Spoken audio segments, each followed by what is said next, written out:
It's just before dawn, and the moon is still in the sky. From the east, the sun slowly creeps above the horizon, shining a light on everything below it. It's the cuckoo that calls first.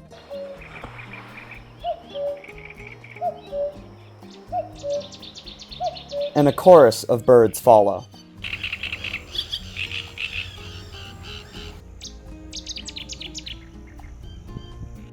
I'm at the Aras River Ornithological Station in eastern Turkey, an important migratory corridor for thousands of birds. The organization KuzeyDoğa studies birds that pass through using mist netting. Every day, volunteers wade through the mud and the reeds to check the nets. Today, the first bird is a green sandpiper. After a careful extraction from the net, it is brought back to the station, where its measurements will be recorded. Every bird has a ring put on its leg, after its tail, beak, and weight, among other measurements, are recorded. Everything is uploaded to the station's database. Throughout the day, our lead banders, Alva and Maria from Sweden, repeat this process. Data from one bird may not be significant, but the station has caught more than 190,000 birds since the fall of 2006, leading to numerous scientific publications. With more than 316 local species, it can sometimes be difficult to ID individuals. Sometimes we need to take pictures and use the field guide to figure it out. Another difficulty is aggressive birds, like shrikes. They tend to bite, even to the point of release, which can be annoying, but this is all part of the job we signed up for. After one final look, the birds are released.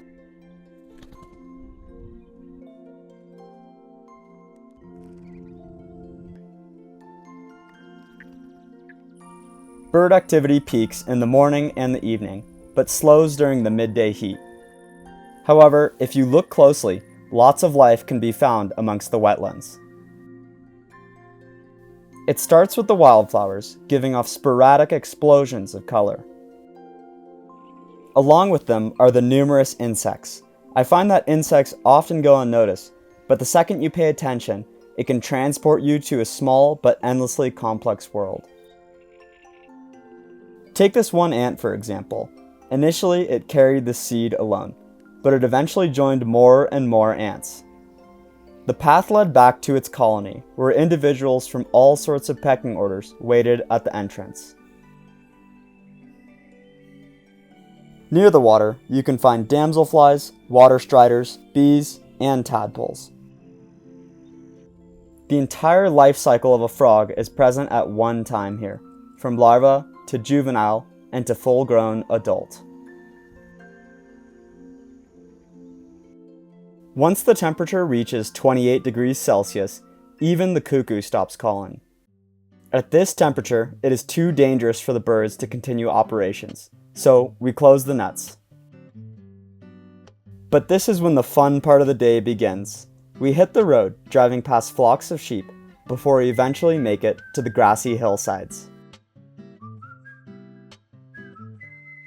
The nearby Balıkgölü is one of the highest lakes in all of Turkey, and we're here for the bird watching. Sandpipers and western yellow wagtails scour the shoreline for an easy meal. Terns patrol the lake's edge, searching for the perfect moment to dive for fish.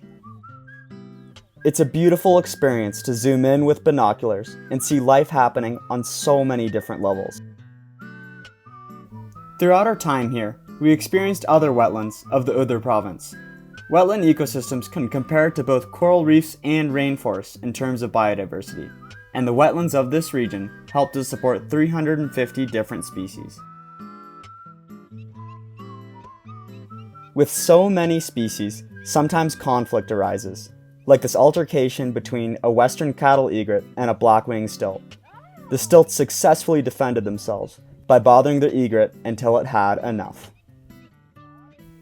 From the station, my eyes often wander off to the nearby mountains, but one sharp peak sticks out from the rest, Tökelti. It is a 20-minute drive from the station. From there, you are privileged to a bird's eye view of the station, but this place is noticeably different than the wetlands. This is the steppe ecosystem. Due to its elevation, temperatures are much cooler, and the grass has yet to turn brown. Wheat ears and other steppe species nestle into the swaying meadows. Among them are the numerous flocks of sheep that scurry along the high plateau. The sheep are accompanied by their guardians, the Kongal Shepherd, a special breed of Anatolian origin. These dogs invoke a certain level of fear in me. There's something about the way that they carelessly walk along the hillside, but if you step out of place in any way, they will look you in your eyes and tell you, "Don't mess with me." However, not all of them are scary. The ridgeline aspect of Tekalti makes it suitable for birds of prey. Their prey items range from small mammals, reptiles, and even carrion. They also like to use thermals, upward currents of warm air, to carry themselves higher into the sky. While cruising at altitude, their heads peer down, looking for any movement. Our car, on the other hand, had issues getting lift up the hill, leaving our radiator broken. The station shares space with the village Yukado Cheirakala, and it was fascinating to experience the lifestyle here. To see the apricots growing on the trees every day until they are ripe and juicy, the tractors passing by, kicking up dust, and the hard work that was done every single day. I'd say there were easily more cows than people. Shepherding is a cultural staple here. Every now and then, the cattle would come close to our nets, even breaking a couple. Upon leaving, they would leave big piles of manure in their wake. Although they occasionally disrupted operations, I grew to appreciate these beautiful animals. These traditions have existed for millennia, and I hope they continue into the future. Something I also hope to continue is the presence of white stork nests in this village. Upon arriving here, this is the first bird I noticed, and found them interesting. I was surprised to find Spanish and house sparrows nesting within their own nests. I especially appreciate their resilience. In 1822, a white stork was caught in Germany. Oddly, there was a spear in its neck. Even more odd, the spear was of Central African origin, one of the first concrete pieces of evidence that birds migrate. This discovery changed everything we know about birds.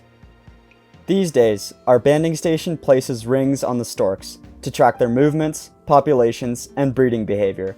This, I'd say, is a little more humane than using a spear to track migration. In the evenings, the chicks wait for their parents to come back with food. Coming to the rescue, they come gliding back just in time for dinner. I spent only 3 weeks here, but in that time, I observed remarkable growth among the chicks. They started small, fluffy, and helpless, but by the time I was leaving, many of them were flapping their wings. Of course, they failed to get any lift, but one of these days the wind will catch just right, and they'll sail away into the sky.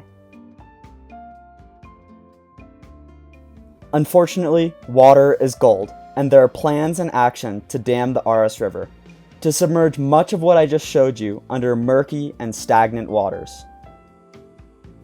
The banding station, which was the first of its kind in Turkey, will be gone, and with it, the birds will have to find somewhere else to breed and feed.